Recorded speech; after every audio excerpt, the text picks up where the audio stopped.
വെള്ളാപ്പള്ളിയെ അവഗണിക്കണം എന്ന് പറയുന്ന ആൾക്കാരുണ്ട്. വെള്ളാപ്പള്ളിയെ വിട്ടുകളയണം, വെള്ളാപ്പള്ളിക്ക് വേണ്ടാത്ത പ്രാധാന്യം കൊടുക്കരുത് എന്ന് പറയുന്ന ആൾക്കാരുണ്ട്. ഞാൻ പറയുന്നത് വെള്ളാപ്പള്ളിയോട് എല്ലാ ദിവസവും മാധ്യമങ്ങൾ ചോദ്യങ്ങൾ ചോദിക്കണം. വെള്ളാപ്പള്ളി പറയാവുന്നതിൻ്റെ പരമാവധി വർഗീയത പറയണം. വെള്ളാപ്പള്ളി എന്ന് പറയുന്ന മനുഷ്യൻ പറയുന്ന വർത്തമാനത്തിന് കാലണയുടെ വിലയില്ല എന്ന് ഈ കേരളീയ പൊതുസമൂഹത്തിന് ബോധ്യപ്പെടണം. അയാൾ പറയുന്നതിനെ വാല്യൂ ചെയ്യാൻ കഴിയില്ല എന്ന് മനസ്സിലാവുന്ന ഒരു തലമുറ ഇവിടെ ഉണ്ടാവണം. അതിനെന്ത് ചെയ്യണം? നിരന്തരമായി ആ മനുഷ്യനോട് ചോദ്യങ്ങൾ ചോദിക്കണം. പറയാവുന്ന സകല വിവരക്കേടും അയാൾ പറയണം. അങ്ങനെ അയാൾ എക്സ്പോസ് ചെയ്യാൻ പറ്റുള്ളൂ. അതിനപ്പുറം ചോദ്യങ്ങൾ ചോദിക്കാതെ അവഗണിച്ചും ഒരു പരിപാവന വ്യക്തിത്വമായി അദ്ദേഹത്തെ നിലനിർത്തിയാൽ അദ്ദേഹം പറയുന്നതിനൊക്കെയും വില വരും. അതുണ്ടാവാൻ പാടില്ല. രണ്ടാമത്തെ കാര്യം, CPIMകാരോട് നമ്മൾ ചോദിക്കുകയാണ്, എന്താണ് വെള്ളാപ്പള്ളി നടേശനെ കുറിച്ചുള്ള അഭിപ്രായം? അദ്ദേഹം വർഗീയത പറയാറുണ്ടോ? അദ്ദേഹം പറയുന്ന എല്ലാത്തിനോടും ഞങ്ങൾക്ക് വിയോജിപ്പില്ല. അദ്ദേഹം പറയുന്ന തെറ്റായ കാര്യങ്ങളെ ഞങ്ങൾ അംഗീകരിക്കുന്നില്ല. അങ്ങനെയല്ലല്ലോ.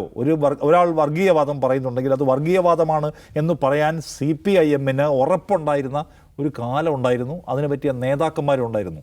ഇപ്പോൾ വെള്ളാപ്പള്ളിയെല്ലാം ആരായാലും എന്നൊക്കെയുള്ള പൊതിഞ്ഞതും വളഞ്ഞതുമായ വഴികളിലൂടെയാണ് CPM ഇപ്പോൾ നിലപാട് പറയുക. ഇപ്പോൾ കഴിഞ്ഞ ഒരു 4 മാസത്തെ കണക്കെടുത്ത് നോക്കൂ ധന്യ, വെള്ളാപ്പള്ളി പറഞ്ഞതിനകത്ത് വർഗീയത അല്ലാതെ വേറെ എന്തെങ്കിലും ഉണ്ടോ?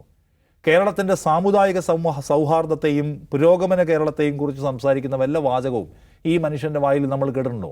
പറഞ്ഞത് മുഴുവൻ വർഗീയതയായിരിക്കെ CPIM നമ്മളോട് വ്യാജം പറയുകയാണ്.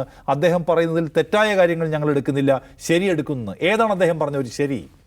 ഈ 4 മാസക്കാലം കേരളത്തിൻ്റെ പൊതു താല്പര്യത്തോടൊപ്പം നിൽക്കുന്ന, സൗഹാർദ്ദ ജീവിതത്തോടൊപ്പം നിൽക്കുന്ന ഒരു വാചകം ഇദ്ദേഹം പറഞ്ഞോ?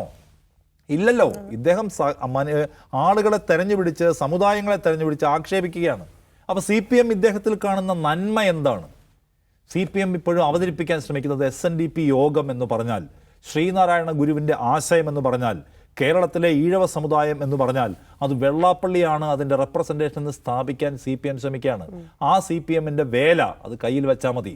കേരളത്തിലെ ഈഴവ സമുദായത്തിൻ്റെ റെപ്രസെൻറ്റേഷൻ വെള്ളാപ്പള്ളി നടേശനല്ല.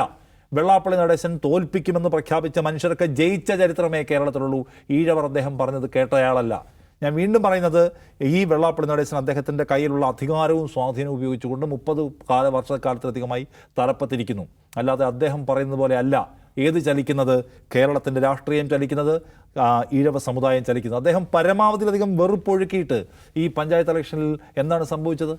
CPIMനോടുള്ള ഭരണവിരുദ്ധ വികാരം ആളുകൾ UDFന് വോട്ട് ചെയ്താൽ തീർത്തത്. ജനങ്ങൾ ചൂസ് ചെയ്തത് UDFനെയാണ്. അല്ലാതെ വെള്ളാപ്പള്ളിയുടെ വിഷം വിഴുങ്ങിയ മനുഷ്യർ BJP അല്ലല്ലോ ചൂസ് ചെയ്തത്. BJP എന്താണ്? ശ്രദ്ധേയമായ ഒരു വളർച്ചയും കാഴ്ചവെക്കാതെ പഴയ സ്ഥലത്ത് തന്നെ നിൽക്കുകയാണ്.